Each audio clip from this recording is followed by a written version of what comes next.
Kızım, домбыраны үйренгенің жақсы.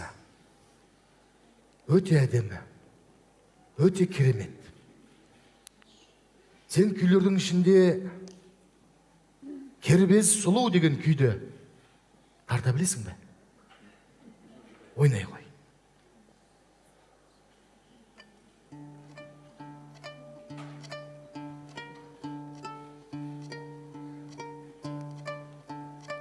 Кербез. Осы кербез деген сөзді естігенде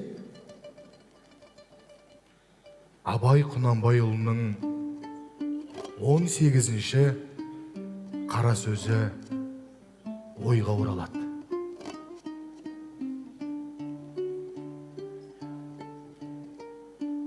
Он сегізінші сөз. Адам баласына жыртықсыз, кірсіз, сыпайы киініп, хам сол киімін былғап, былжыратпай кимек дұрыс іс. Ләкин өз дәулетінен артық киінбек.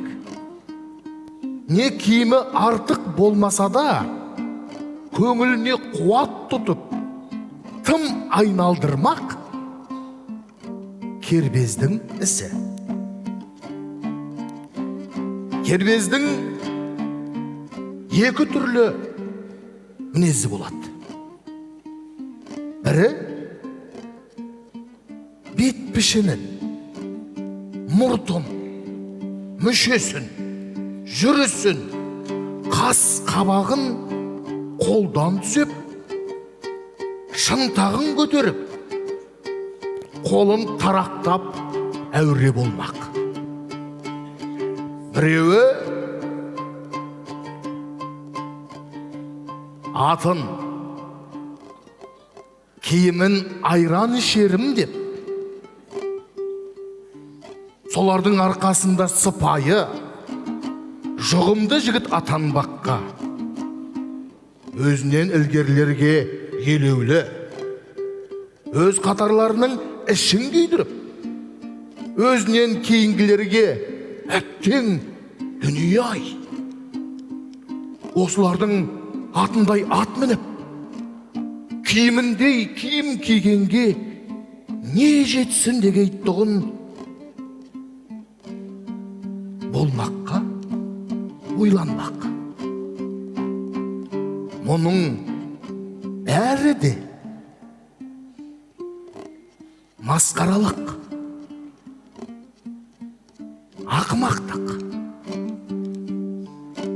Мұны адам баласы бір ойламасын. Бір ойласа, қайтадан адам болмағы қиын іс. Егінде адам баласы адам баласынан ақыл, ғылым, ар, мінез деген нәрселермен озбақ. Онан басқа нәрселермен оздым ғой деу ақымақтық.